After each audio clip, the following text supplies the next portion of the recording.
En préambule de la vidéo d'aujourd'hui, je voudrais dire merci. Merci beaucoup à la boutique Hiroo et à son équipe de m'avoir mis cette commandeur à disposition pour la tester et t'en parler. D'ailleurs, si tu veux acheter une roue, celle-ci ou une autre d'ailleurs, regarde chez Hiroo avec le code BONHEUR, t'auras 5% de réduction et en plus, c'est des liens affiliés. Ça veut dire qu'en plus, t'aideras la chaîne à se développer. Je le dis d'entrée parce que j'ai l'impression que pour beaucoup de gens, c'est pas encore une évidence et ils continuent de payer leurs roues sans les 5% que j'ai réussi à négocier chez mes partenaires. C'est dommage.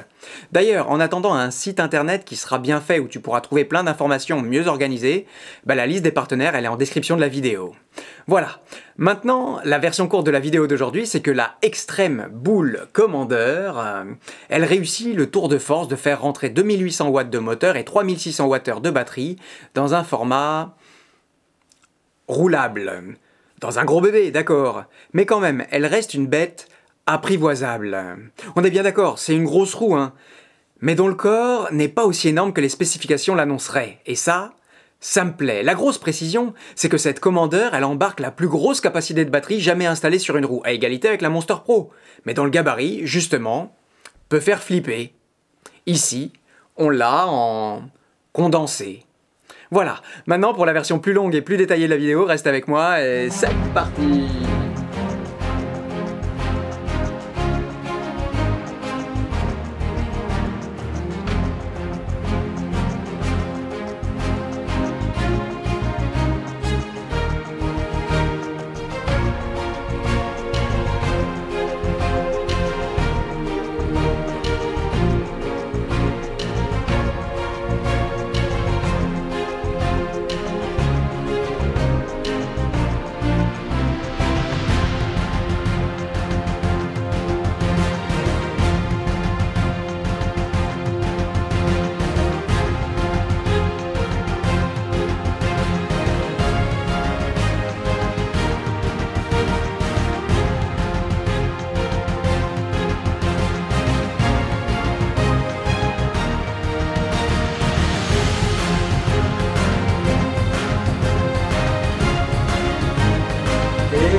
Salut à toi! Alors voilà, cette semaine, les nouveaux monstres, comme j'aime à les appeler, commencent à se dévoiler. Et grâce à Hiroo, comme je te disais, j'ai pu tester la Extreme Bull Commander. Pour me faire une idée, et puis t'en parler. Alors pour clarifier les choses, le nom de la bestiole, c'est la Commander. Et la marque qui la commercialise, c'est Extreme Bull. En partenariat avec Bigodet. Ou Bigode. Mais tu sais ça, depuis le temps, on sait jamais comment on dit. Si en vrai on dit Bigode. Voilà, enfin c'est comme ça que disent les Chinois, si j'ai bien compris. Mais en vérité, j'ai pas vraiment encore compris comment les rôles étaient répartis. Parce que quand on regarde la Commander de plus près, elle ressemble clairement à une Bigode. Bref, soyons clairs, à l'annonce de ces monstres-là, c'est clairement cette Commander à moi qui me faisait le plus envie. La raison, elle est simple, c'est évidemment les 3600 Wh de batterie dont je rêvais. Alors évidemment, cette semaine, ça va être difficile de parler de cette Commander sans la comparer à sa principale rivale, la Sherman. On entre dans une ère où il va y avoir des doublons. Jusque-là, tu sais, chaque roue était unique dans sa catégorie. Il semblerait que ce temps-là soit fini. Et tant mieux, la concurrence va enfin nous faire des progrès. Mais restons sur notre sujet. En fait, la Commander, c'est la même roue que la Sherman V1, mais chez un autre constructeur. C'est le même format, la même ligne de design, à peu de choses près. Ils ont même été jusqu'à lui trouver un nom qui fait penser à l'armée, Commander. Comme la Sherman, dont le nom a été emprunté à un tank de la Seconde Guerre mondiale. La question qu'on peut se poser, c'est est-ce que ça valait vraiment la peine de se prendre la tête pour faire une nouvelle roue, juste pour ça? Et la réponse, c'est que la Sherman, c'était la roue parfaite de la saison dernière, vraiment, avec ses 3200 Wh de batterie et son gabarit trapu avec ses options inédites et sa conduite si particulière, elle en a séduite plus d'un. Et moi le premier. Mais elle avait quelques petits manques à régler, petits manques qui sont d'ailleurs devenus des gros problèmes quand les jantes de la V2 ont commencé à se déformer et à craquer, avec aucune pièce disponible de meilleure qualité pour les réparer. Bref, la Sherman, elle avait tout. Mais dû à un marché de matières premières complètement saturé et une gestion du service après-vente très compliquée, c'est d'elle-même qu'elle est tombée. Et la Commander, là, elle arrive, toute fraîche, et on dirait qu'elle a bien l'intention de la remplacer. Alors, allons la voir de plus près. Cette Commander, là, aux premiers abords, il faut bien le dire, il s'en dégage pas une énorme personnalité. Elle m'a donné surtout une sensation très Plastique. Encore une fois, les crash bars de la Sherman ont laissé des traces dans les esprits et elles viennent à manquer quand elles sont pas là. Ici, on revient à une roue tout plastique et je sais pas vraiment ce que cette coque protégera contre une chute à 50 km/h sur le bitume et sur terrain privé. Mais bon, bigoder peut parfois nous surprendre, alors on verra. À noter aussi que, bon, à part la Sherman, toutes les roues qui ont existé ont toujours été avec des coques plastiques.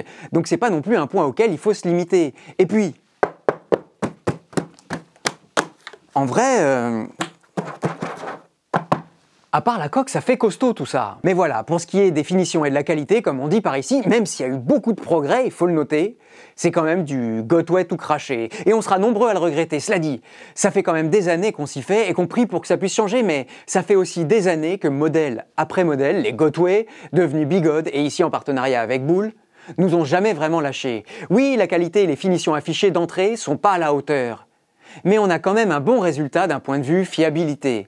Mais je le dis, et je le répéterai jamais assez, sa roue, il faut la respecter. Et les bigodets en plus sont susceptibles, alors gare à ceux qui les croient indestructibles. Oui, leurs performances sont hors du commun. Mais il n'empêche que si tu déconnes avec, elle pourrait bien te claquer entre les mains. Une roue, il faut apprendre à la connaître. Et une fois qu'on la connaît, si on veut s'amuser, je crois qu'il faut continuer à la respecter. Bref, on sait aussi que le moteur et la carte mère de la Commander sont des reliquats des MSP. Et pour le coup, elles ont clairement fait leurs preuves les MSP, dans le temps et depuis des années. Maintenant, d'un point de vue ergonomie, là aussi il y a du progrès. Oui, le trolley par exemple, il est bien placé, facile d'utilisation, facile d'accès, il monte à 91 cm du sol. Il faudra en prendre soin aussi, oui, parce qu'il y a quand même 36,5 kg à déplacer et à faire tourner. Pareil que pour le reste, il fera bien le job, mais il faudra le respecter. On a un double port de charge, on regrettera le manque de port USB, oui, c'est pas grand chose, mais ça peut franchement dépanner. Et puis l'écran, bon. Bigodet revient à la charge avec les écrans 2021 qui offrent aucune visibilité en pleine journée. Vraiment, c'est même pas possible de relativiser. C'est un écran à regarder dans l'obscurité. Point. Alors tu connais la méthode pour l'améliorer, oui, un coup de scotch qui est là. Un coup de scotch bleu, et le tour est joué. Mais quand même, sur une roue à ce prix-là...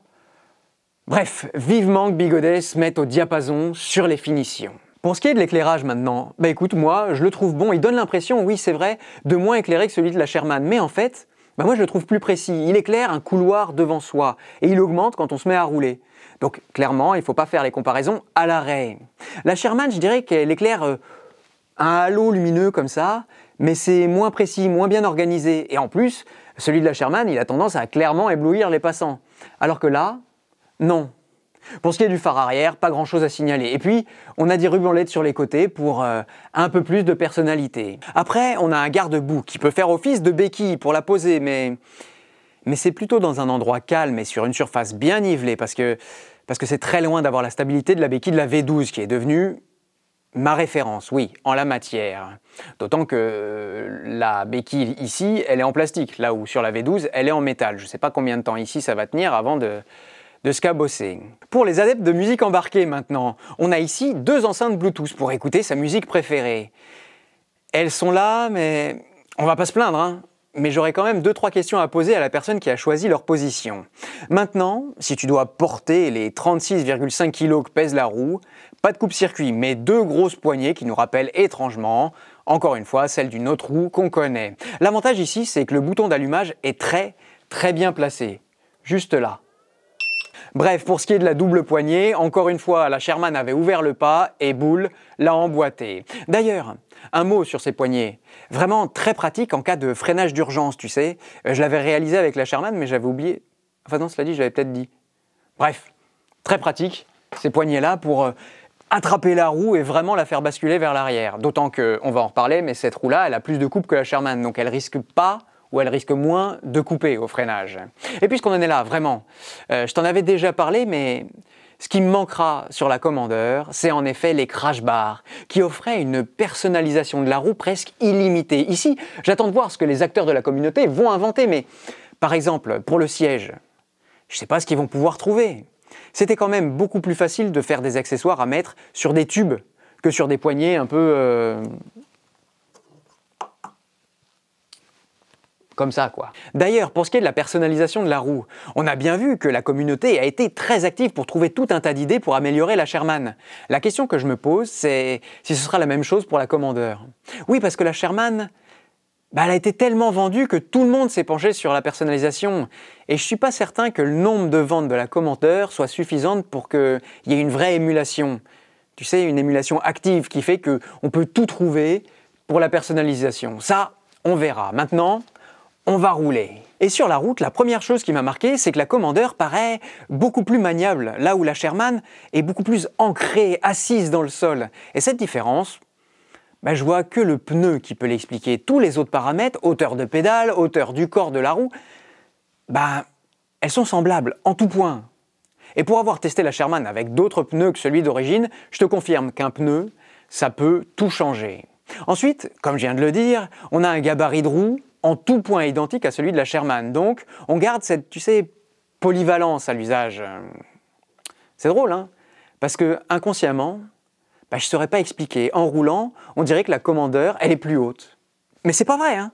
C'est une illusion, et malgré les 400 Wh de plus, elle fait finalement que 1,5 kg de plus à l'arrivée. Vraiment, c'est kiff-kiff bourricot sur la route. En gros, c'est du tout bon. Alors si vraiment je voulais trouver une observation, je dirais que moi, le pneu cross, je suis pas fan. Pourquoi? Parce que moi, j'aime quand c'est tout lisse, moi j'aime quand ça glisse. Mais cela dit, pour une routière comme celle-là, j'avoue que le choix du pneu cross en 20 pouces par 2,75 de large, ça devient une évidence. Et en vérité, quand on roule, on a vite fait de l'oublier. Alors j'aime quand ça glisse, oui, je te le disais. Et ici, encore une marque de bigodet, on a un ventilateur bien présent, même s'ils ont essayé de le faire discret. Attends. Je sais pas si t'entends.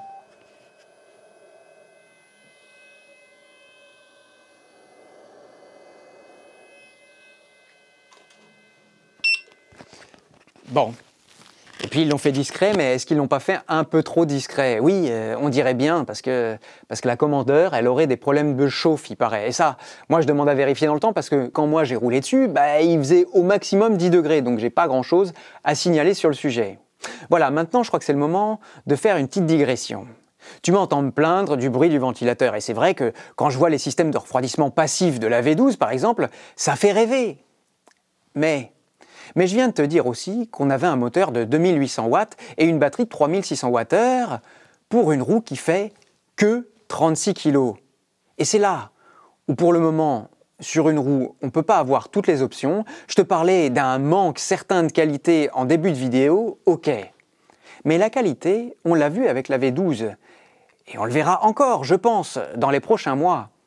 Ça a un coût très élevé, celui du poids. On se plaint des 29 kg de la V12.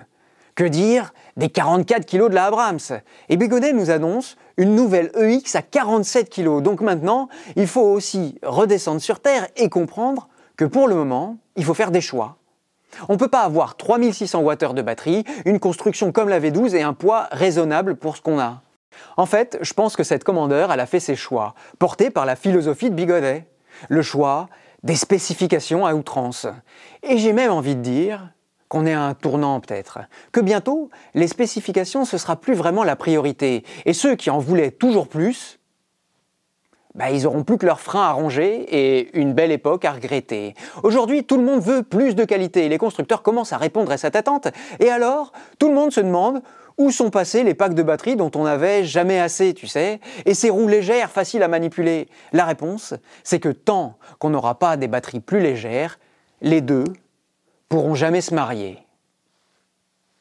Voilà, je ferme la parenthèse. Le ventilateur, donc, qui fait du bruit, et aussi on a un petit sifflement du moteur que moi, tu sais, j'aime pas. Pour en finir maintenant sur les petits trucs un petit peu parasites, mais que je suis seul à remarquer, entre 0 et 25 km/h, j'ai trouvé que ça grattait un peu. Mais quand j'en ai parlé autour de moi, on dirait bien que j'étais le seul à l'avoir remarqué. Donc si ça se trouve, c'est que ce modèle-là, et si ça se trouve, c'est moi qui suis un peu limite sur ces choses-là. Mais voilà. Après, là où la Commander met la Sherman à plat, c'est évidemment qu'elle possède d'abord 300 watts de moteur en plus, et puis 400 Wh de batterie supplémentaire. Et ça, vraiment, ça peut jouer. Pour te dire, l'autre jour, je suis parti rouler comme ça, juste pour avoir une idée. Je voulais pas faire un record, juste voir ce que ça pouvait donner. Et d'un côté, le GPS m'a dit que j'avais fait 163 km à une vitesse moyenne de 23 km/h. Là où le compteur de la Bigodet m'annonçait que j'en avais fait 180. Bon, alors la vérité, c'est sûrement au milieu qu'on la trouvera. On croira d'ailleurs qui voudra. Mais en tout cas, à cette vitesse-là, le gain de la batterie, jumelé à une consommation raisonnable, fait qu'on a un résultat vraiment appréciable. Encore une fois, c'était une première charge de batterie, il faisait vraiment froid, il y avait du vent, les conditions n'étaient pas bonnes, je suis passé en forêt, et quand même, il y a entre 160 et 170 km pour arrondir, 170 km d'autonomie à l'arrivée. Et vraiment, je ne l'ai pas ménagé. Donc on voit ce que ça peut présager. Et puis une dernière chose que la Commander a et dont la Sherman manquait, c'est du couple. Même en version Speed, oui, parce que cette Commander, elle est proposée en deux versions, la version Speed et la version couple. Mais même en version Speed, elle a plus de couple que la Sherman à son époque. Oui, et combien de Sherman on a vu brûler parce qu'on leur demandait trop dans certaines montées. Avec la Commander, a priori, c'est terminé. Si tu as un gros bébé et que tu veux rouler en forêt, tu prends la Commander en version torque et a priori, tu ne seras pas gêné. Cela dit, pour le off-road, oui, la position est bonne, les pédales sont un peu basses, et bon, bah, tu as quand même 36 kg à manipuler sur des chemins serrés, donc à toi de voir. On a vu des gens en Sherman, en forêt. À noter deux choses sur la route. La coque, elle est très glissante, tu sais. Ce qui veut dire que pour la manipuler, vu son inertie, c'est un peu powerpad obligé. Et clairement, les powerpads d'origine, c'est même pas la peine d'y penser. Ils sont nuls à chier. Ils sont pas terribles. Donc il faudra ajouter 100 € à la note pour s'en acquitter. Pareil, pour la position assise, bah, ça n'a pas vraiment été prévu. Et encore une fois, comme la coque glisse, on aura du mal à tenir dessus sans glisser. Donc système D. Voilà. Il y en a qui disent que j'ai un bout de fromage sur ma roue. C'est pas un bout de fromage, c'est un bloc de mousse pour m'asseoir, enfin. Maintenant, pour les pédales, Boulle a fait l'effort de proposer des pédales en nid d'abeille et cloutées. Elles sont super grandes, bien solides, mais je dirais que les picots sont très discrets, en taille et en nombre. Ce qui fait que, dans les situations difficiles... Alors attends, pour dire la vérité, les pédales m'ont jamais lâché. Et pourtant, je les ai mises en situation très compliquée. Mais je dois dire aussi que ma confiance, elle était un peu limitée. Avec les Nilo Nové, je sais que je peux y aller et mon pied, il partira jamais. Là, j'étais sur la réserve. Mais encore une fois, elles ne m'ont pas lâché. Et pourtant, j'ai été dans la boue, j'avais les chaussures pleines de boue. Avec un grip, clairement, à ce moment-là, ma journée, elle aurait été terminée. Pour terminer, sur la route, c'est quand même un vrai plaisir de rouler. Le jour où j'ai fait mon test, je te l'ai dit, les conditions, elles étaient vraiment compliquées. Froid, vent, pluie... Et je me suis quand même vraiment éclaté. Vu les conditions avec les passages en forêt et compagnie, à un moment, oui, je suis passé du mode dur au mode normal, parce que je commençais à vraiment fatiguer. Le mode dur est vraiment dur. Et là où ça ne me gêne pas sur la RS, ici, avec l'inertie des 36 kg à déplacer, vraiment, j'étais content de pouvoir changer. Et en mode normal, on récupère de la souplesse, mais aussi un peu de pédale dipping, tu sais. Il faut s'y faire. C'est pareil que sur la MSP. Pour comparer, je trouve que le mode dur de la Sherman est un peu plus souple, sans pour autant être au niveau normal de la Commander. Je dirais que là-haut, tu as le mode dur de la Commander, ensuite tu as le mode dur de la Sherman, et puis en dessous, tu as le mode normal de la Commander. Tu vois? Et du coup, on pourrait dire que l'algorithme de la Sherman, bah, il est plus équilibré. Mais c'est ça aussi qui fait que quand tu freines, eh ben, tu as tendance à aveugler les passants. On ne peut pas tout avoir. Voilà, mais encore une fois, si tu n'as pas les deux roues pour tester, l'une après l'autre, je veux dire, c'est le genre de choses que, à mon avis, tu sentiras jamais. Enfin, je sais pas. Tu me diras. Et pour terminer sur la route, je vais rien t'apprendre. Je dirais que pour ce qui est des grandes courbes, elle aura tendance un peu à sous-virer. Oui, il faut vraiment l'embarquer. C'est dû au pneu, oui, même si je t'ai dit qu'il était plus maniable que la Sherman, et aussi au gabarit de la roue et à son poids. Vraiment, il y a une latence entre le moment où tu vas lui demander quelque chose et le moment où ça va arriver. Ou alors, enfin de toute façon, il va falloir t'engager. C'est une façon de conduire, hein. Et c'est aussi un plaisir. Enfin voilà, alors oui, j'étais très excité par le test de cette roue et franchement, j'ai pas été déçu. Oui, enfin, oui, il faut se remettre dans le contexte. Évidemment, après avoir utilisé la V12 pendant quelques temps, tout ce qui est ergonomie, sécurité, la Commander paraît très en retard. Quitte à faire une Sherman bis, ils auraient, selon moi, dû améliorer plein de trucs. Mais non, c'est Bigod. Donc ils ont amélioré les performances. C'est dans leur ADN, je te dis. On peut presque pas leur reprocher. L'écran, les crash bars, tout ça, pour eux, c'est du blabla. Même si ça va bien finir par changer. La philosophie de Bigod, depuis tant d'années, c'est les spécifications techniques. Et de ce point de vue-là, on peut dire que le pari est réussi. Oui, on a une roue qui peut rouler vite, qui peut rouler loin, une roue agréable à rider, une roue avec des composants dont on espère qu'ils ne nous lâcheront pas. Qu'est-ce qu'on peut demander ? Là où je me pose peut-être une question sur le succès commercial de cette Commander-là, c'est que tous ceux qui voulaient une roue comme ça, ils ont déjà sauté sur la Sherman. Et clairement, je pense que si leur Sherman marche encore, ils ne vont pas sauter sur cette Commander-là pour la remplacer. Alors il y aura les nouveaux acheteurs, mais est-ce que ça suffira pour donner à cette Commander la superbe que la Sherman a reçue de la communauté? Je ne sais pas. Ce qui me manque clairement, c'est de la nouveauté, oui, un parti pris un peu différent, une avancée. Je crois même que j'aurais envie de reprocher à Bull d'avoir un peu trop fait du copier-coller. Mais ça, je crois que je suis devenu un enfant gâté. Oui, on a été trop habitué à voir des révolutions à chaque nouvelle sortie. On dirait, avec cette Commander, que le monde de la roue commence à arriver à maturité. Je dis ça en sachant très bien que c'est pas vrai. En tout cas, pour la première fois, on a de la concurrence à cet étage-là. Et moi, j'ai qu'une hâte. C'est que les beaux jours arrivent pour pouvoir retourner rouler loin, très loin, avec les 3600 Wh que cette Commander peut nous proposer. Enfin, je voudrais dire que cette Commander, encore une fois, c'est peut-être une des dernières témoins du temps passé. À partir de maintenant, comme je te disais, on verra des roues différentes, des roues suspendues, des roues avec plus de sécurité, mieux finies, avec des meilleures étanchéités, mais plus lourdes et moins bien loties en termes de spécifications techniques. Voilà, je vais dire ce que je dis à chaque fois, on se plaint souvent, c'est vrai. Mais il faut reconnaître la chance qu'on a. Les constructeurs s'arrêtent pas. Ils font des erreurs, les reconnaissent et essayent de les réparer. On a des constructeurs différents pour des wheelers différents et à la fin, tout le monde peut s'y retrouver. Voilà, maintenant, c'est à toi de jouer. Dis-moi en commentaire ton avis sur ce bébé. Et puis, comme toujours, tu sais que tu peux liker et partager cette vidéo pour la faire exister sur les réseaux. Et puis, tu peux penser à t'abonner si ce que je fais te plaît. Allez. Et post-scriptum. Oui, alors, tu vas me dire, mais tu as un système de notation et tu t'en es pas servi. C'est pas vrai. Crois-moi que pour juger, pour essayer de jauger tout ça, on s'est fait, en effet, avec Fabien, un système de notation qui aussi était, quand je t'ai présenté le système, je te l'ai dit, un protocole de test. Et c'est le protocole que j'ai suivi pour te parler de la roue. Même si ça paraît un peu noyé, le côté pratique et technique, il y est. Maintenant, on va rentrer un peu plus à fond là-dedans si tu veux voir les notes que je lui ai données. Et puis, on va comparer avec la Sherman. Ok ? On se met devant l'ordinateur et on voit tout ça.